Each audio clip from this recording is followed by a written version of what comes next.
Liturgy and art. Let me move on to describe the early years of COS, years in which many of the practices that characterize it to this day were first put in place.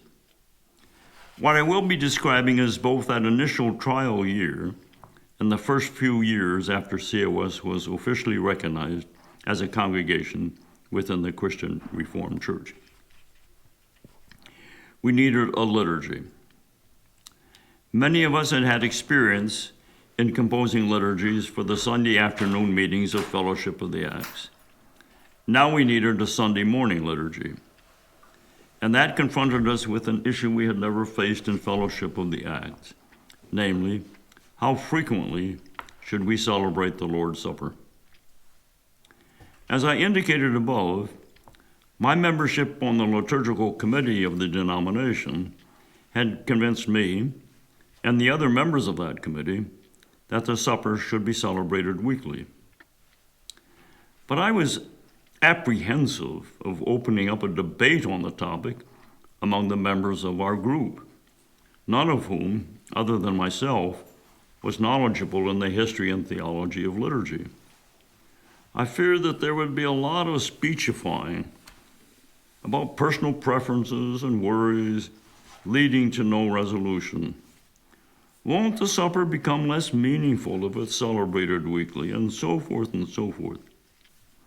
So I propose that rather than debating whether or not to have weekly communion, we do so for a trial period of 6 months, and then, in the light of our experience, take a vote.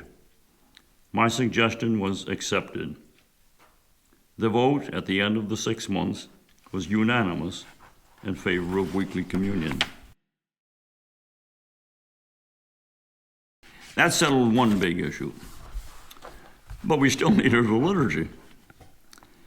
In anticipation of being authorized by classes to organize as a congregation, the group had appointed a worship committee with the mandate to compose a liturgy. I was a member. At our first meeting, we decided to use the liturgy that the liturgical committee of the denomination had proposed to the Synod of 1968. However, what the liturgical committee had proposed was at some points not an actual liturgy, but a structure along with suggestions for alternative ways of filling in that structure. What we now had to do was fill in that structure. The details of COS liturgies have varied a good deal over the years, but the basic structure has remained the same. The fact that the liturgical structure recommended by the liturgical committee of the CRC and adopted by COS was identical in essentials with the structure of liturgies being proposed at the same time by the liturgical revision committees of other mainline churches means that a Catholic, an Episcopalian, a Lutheran can attend a service at COS and feel at home. We made the decision to follow the church year. So in that first trial year, one member of the worship committee, our worship committee, would be appointed about 6 weeks in advance of the beginning of a new season of the year to draft a liturgy for that season, drawing on the suggestions of the denominational liturgical committee and on the resources of other denominations, and composing new passages when that seemed called for. The whole committee would then meet to refine this initial draft. We would read it aloud, one person taking the role of the minister, and the rest of us taking the role of the congregation. Since the Christian Reformed Church did not yet allow the ordination of women, we took special delight in having women on the committee take the role of the minister. After revisions had been made, we printed it up, used it for that season of the church year, and invited members of the congregation to give us their reactions. And then the next year, we revised it in the light of the reactions of the congregation the previous year, and of our own sense of where it could be improved.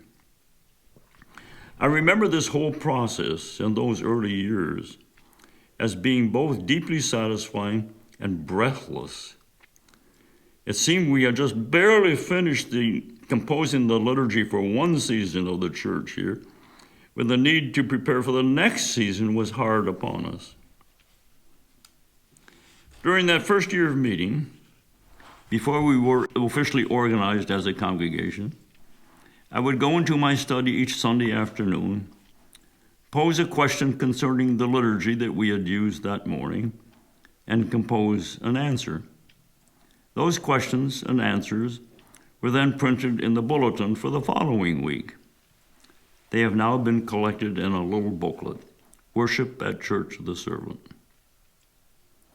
Those who read the booklet will discover that we never did anything a certain way just because that's the way it's customarily been done. After identifying the liturgical acts that make up the liturgy, we persistently ask this question: what is the best way of performing this liturgical act? Take, for example, the act of the people making their financial contributions to the life of the church. Is this best understood as a collection, which is what it is called in many churches, or is it best understood as an offering?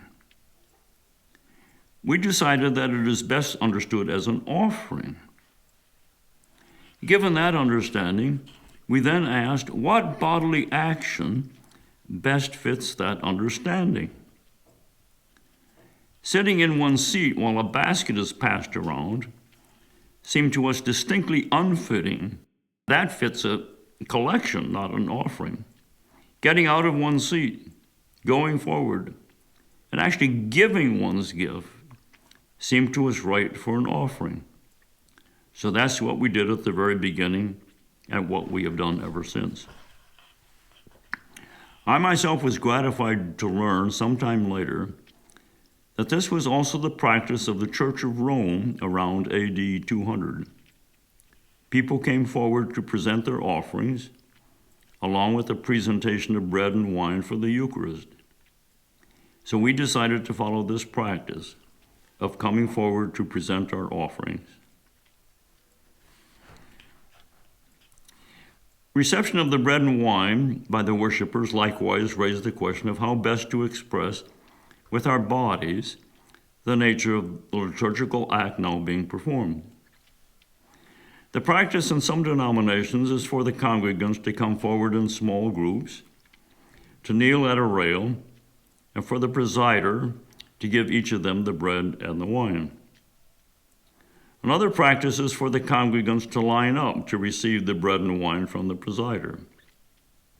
The traditional practice in the Christian Reformed Church and in many Presbyterian churches is for the congregants to remain in their seats and for the bread and wine to be passed down the rows. The practice in some early Reformed churches, including Zwingli's in Zurich, was for the congregants to come forward in groups and seat themselves around an actual table. After discussing the pros and cons of these various practices, we decided that the physical activity that best expressed our understanding of the nature of communion was for the congregants to get out of their seats, come forward in groups of 30 or so, form a circle at the front of the sanctuary, for the presider to give the bread and wine to those at the head of the circle, and then for those in the circle to pass the bread and wine to each other with appropriate words. That's how it was done in our very first service and how it has been done ever since. And we follow the practice of the ancient Church of Rome. In preparation for the Lord's Supper, 2 members of the congregation bring forward the bread and the wine for the Eucharist, while the rest of us come forward to present our financial offerings. I well remember our very first service after we had been given permission to meet. We did the communion as I have described it, and as we have done it ever since. We formed successive circles at the front of the sanctuary and passed the bread and the wine to each other. But we did not sing. There was total silence. And those not in the circle were seated. It was deadly, truly deadly. after the service, we all agreed that there had to be singing and that the right posture was for everybody to stand who could. And that's how it has been done ever since. Though from the very beginning we had decided that the act of making financial and in-kind contributions to the life of the church should be understood as an offering rather than a collection, and that getting out of one's seat and bringing one's offering forward was the best physical expression of this understanding, we neglected to discuss whether or not there should be music during the offering. So our musicians fell back on the customary practice of having an instrumental offertory. But rather soon we asked ourselves, why are we doing this? Why do we have instrumental music accompanying the liturgical act of offering our gifts? So we adopted the practice of singing a hymn of thanksgiving as the offering is being made. Let me take these last remarks as the opportunity to say something about music at COS. For the first several years of our existence, we met in the sanctuary of Oak Hill Presbyterian Church on Leonard Street Northeast in Grand Rapids. We then moved to the basement of Creston Christian School, and from there to the gymnasium of Mulek Park Public School, and from there to the gymnasium of Seymour Christian School. In none of those three school venues was there an organ. So an organ to support the congregational singing was simply not an option. There was an organ at Oak Hill Presbyterian, but the musicians in our group were opposed to using it. I think it was played for only a couple of services. What made it possible to make do without an organ was that from the very beginning, we had a sizable number of gifted instrumentalists among us. Why were the musicians opposed to an organ? Their main reason was that having a group of instrumentalists support the singing, rather than a single organist, enabled more members to employ their musical gifts in the enrichment of the liturgy.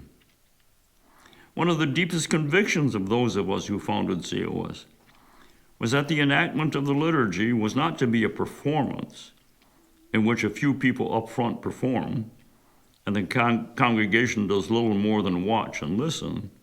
The people, in general, are to participate actively by singing, by voicing the responses, by getting out of their seats and going forward for the offering and for communion. Lay persons from the congregation are to read Scripture and lead the prayers. It was my impression at the time, correct or not, that the musicians had an additional reason for being opposed to an organ. From their experience in the churches we had left, they judged that it was almost impossible for gifted organists to resist playing in such a way that the people accompany the organ rather than the organ accompanying the people. When our present building was being planned, no one argued for an organ. As for myself, I love how instrumentalists contribute to our worship. What we have at COS is neither a traditional organ nor a contemporary praise band, but something in between that is finer than either. Not only has COS always had a sizable number of gifted instrumentalists among its members, it has always had a sizable number of other artists as well. And over the years, they have made an enormous contribution to the life of the church. Connie Heisman has composed hymns, plus a musical setting of the Pentecost liturgy. Anna Mae Bush and Grace Shear have also composed hymns. After we moved into our present building, the dancers in our midst began to make their contribution. Almost always, the dancing accompanies and enhances the singing. As for 2- and 3-dimensional art, the ceramicist Mary Duzema made the baptismal bowl and pitcher. I am astounded that these have never crashed to the ground. It took us quite some time to settle on the location of the baptismal bowl. There is much to be said theologically for having the bowl at the entrance of the church building, which is a standard Catholic practice. That location makes it awkward for the congregation to witness a baptism. The most common alternative solution is to have the bowl standing somewhere in the front of the sanctuary as a member of the trio of pulpit, table, and font, Word, Eucharist, and baptism. I very much like the solution that we hit upon. Each Sunday, the baptismal bowl and a pitcher of water are proceeded into the sanctuary just before the confession. The water is then poured into the font after the confession and before the absolution. When there is a baptism, the baptism is performed after these actions have taken place. Karl Heisman was the first of several members of the congregation to make a communion set of pitcher, cups, and plate. Helen Bonsolar designed the silver burning bush, of which a casting was given for some years to everyone who made profession of faith. Paul Staub made the woodcut, of which a reproduction continues to be given to every family that joins the church. And after a child is baptized, a bib is placed over the child to symbolize putting on Christ.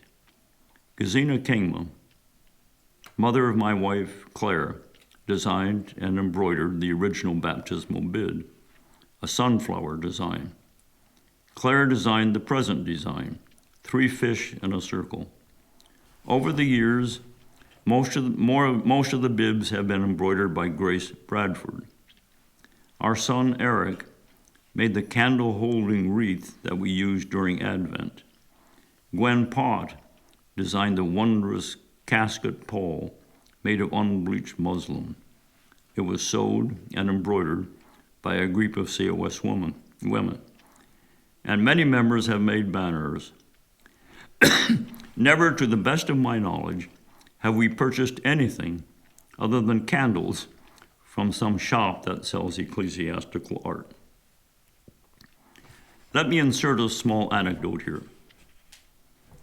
In the early years of our life as a church, a member would, on occasion, bring a piece of visual art that he or she had made for some class or art show and ask us to display it.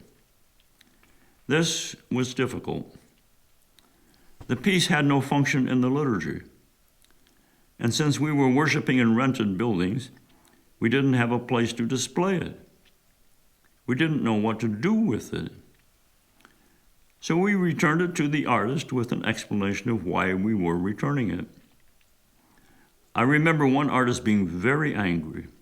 She stormed, "You people at COS claim to support the arts, but it's all talk. You're just like everybody else."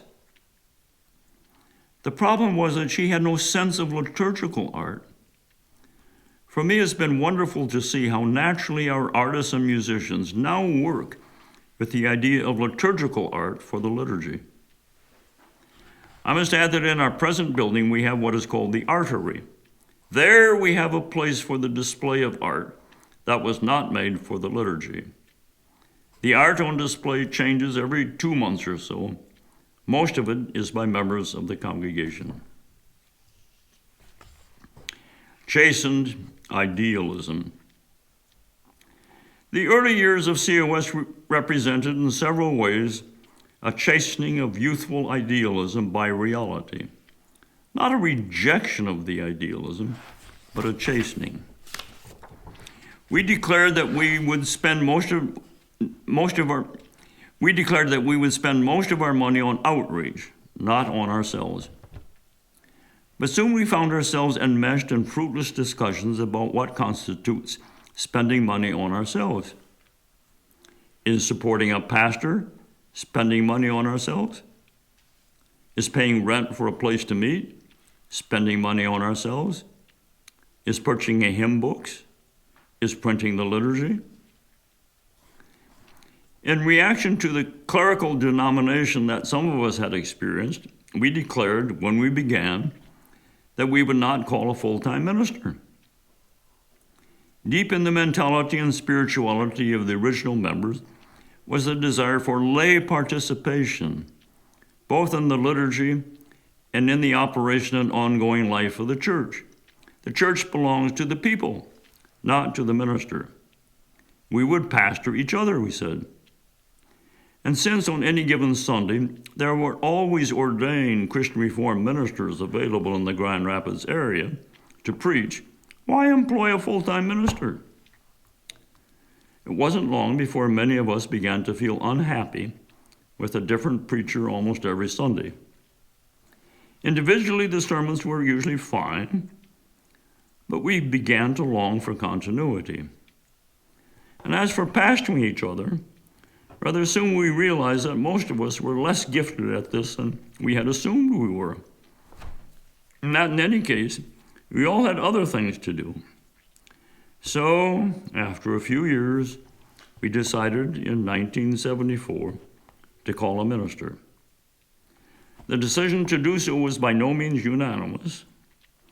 From a number of candidates put forward by council, the congregation selected Reverend John Breen, pastor of a church in Edmonton, Alberta, Canada. He accepted our call and was installed on September 6, 1974.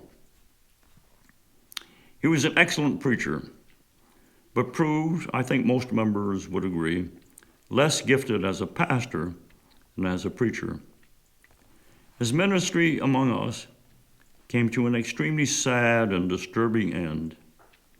On May 5, 1982, he met with 4 members of council to inform them that he was having an affair with a member of the congregation. The entire council met a few days later and suspended him from ministry.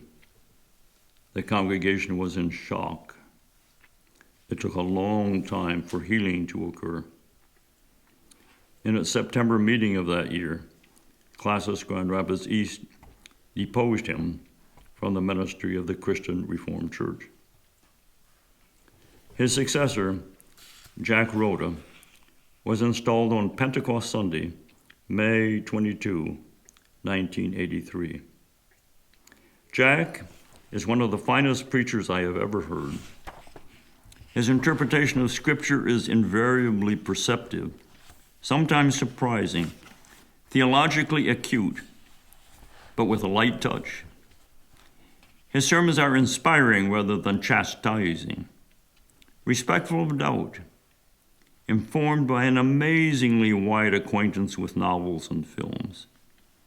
After long and extraordinarily successful ministry, he retired in 2016, preaching his last sermon on Sunday, April 28 of that year.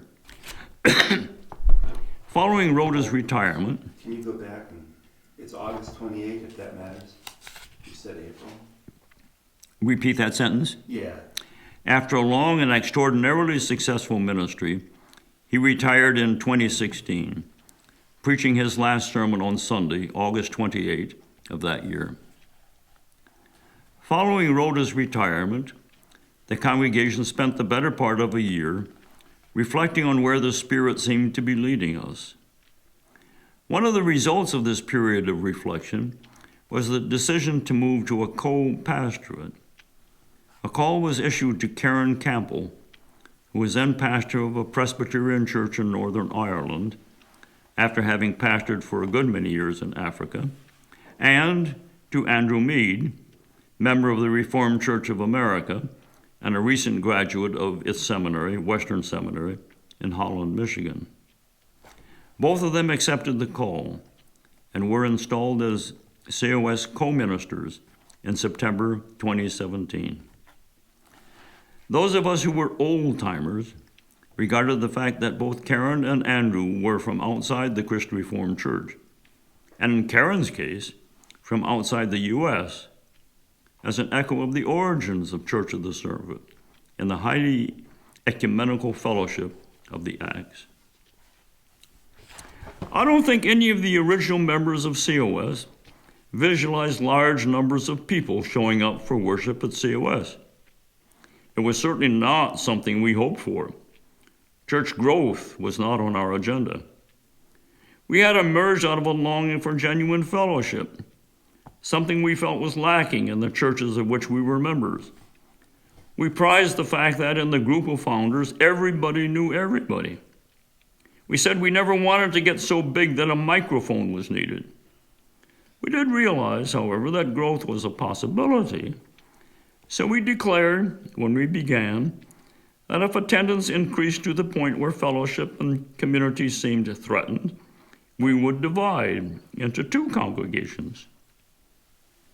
Attendance increased rapidly in those early years, threatening to destroy the very thing we had struggled for. We discussed division, but nobody ever came up with a way of dividing that we found acceptable. Were the founders to remain together and the newcomer sent out into a new congregation? That would be all wrong. Were the founders to be divided? That prospect was too painful to contemplate. So we accepted growth, outgrowing one space after another. Having noted the considerable amount of money that our former congregations spent on their buildings, we had boldly declared when we began that we would never own property, we would rent. As I noted above, after meeting for a few years in the sanctuary of Oak Hill Presbyterian Church, we then met in the basement of Creston Christian School, then in the gymnasium of Mulek Park School, and then in the gym of Seymour Christian School. All of these venues being, of course, rented. Each time, the move was forced by the fact that we had outgrown the space that we were meeting in. Finally, in the early 1990s, we decided to build our own building. It was dedicated in January 1994. In these several ways, our youthful idealism was, as I said, chastened, but not rejected. Though we made the controversial decision, not long after we began meeting, to call a full-time minister, the minister has never run the church. Two obvious signs of this being that the minister has never been chair of council, and that it is the worship committee that is responsible for the liturgy, not the minister. The minister is a member of the committee, but not the chair. Idealism, chastened, but not rejected. We've accepted growth, but without giving up the longing for genuine fellowship. Back in the days of Fellowship of the Acts, many of us were inspired and influenced by what we learned about the monastic community in Taizé, France. Some of us by visiting Taizé, others by reading John Heike's book, An Ecumenical Light on the Renewal of Religious Community Life, Taizé. One of the things we learned was that the monks, of whom there were about 70 at the time, were organized into a number of small so-called households. We borrowed the idea and the term and instituted a system of small groups of a dozen or so members of COS who would meet on their own schedule and engage in whatever fellowship activities they settled on. Initially, everybody was assigned to a household on a random basis. But it soon became clear that some members did not want to be in a household. For whatever reason, they had no desire for the intimacy of small group meetings, and resistance developed to random assignment. Not surprisingly, people found that they felt more comfortable in these small groups with some members than with others. Membership in a household is now voluntary, and rather than being formed randomly, they constitute themselves, with suggestions and assistance from the staff. In addition to households, there are now also so-called parishes, presently 7. Each parish consists of the members living in a certain geographical area. An elder and a deacon are assigned to each of the parishes, along with 2 volunteers, and they are commissioned to be alert to the needs and concerns of members of their parish: spiritual concerns, financial needs, health concerns, housing or employment concerns, and so forth. The households and parishes together are ways of enabling and encouraging fellowship within when the numbers are large and no longer does everybody know everybody. Idealism chastened but not rejected. COS continues to attract a rather steady stream of new members. And of course, members leave for one reason or another. Over the past 20 years or so, a considerable number of members have approached retirement or are already in retirement. A count done in late 2017 identified 205 members who were 65 or older. We have built a building, but as we shall see in the next section, the budget was as low as possible without compromising the architectural program that we gave the architect. Idealism chastened, but not rejected. And as for not spending most of our money on ourselves, COS, as we shall see later, is abuzz with outreach activities. The building is used every day of the week. Many of the outreach ministries in which the congregation is presently engaged, to be described later, would be impossible without a building of our own. I'm often asked whether COS has changed over the years. Of course it has, in the ways I've mentioned and in other ways as well.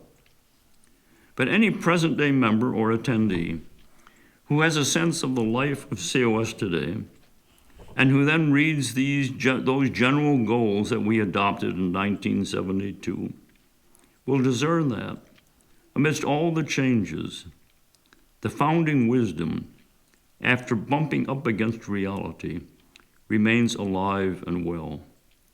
The vision of a church that genuinely belongs to the people and not to the clergy. Of a church with a vivid participatory liturgy. Of a church whose worship is shaped by liturgical traditions, but gives to those traditions a fresh contemporary expression. Of a church with a conscience for social justice. Of a church in which the voice and participation of women is equal to that of men. Of a church in which children are recognized. Of a church in which God speaks to us by way of the preaching. Of a church in which the arts are honored and encouraged. Of a church that does what it can to sustain and encourage fellowship. Of a church, in short, in which God is enthusiastically worshiped and faithfully and joyfully served.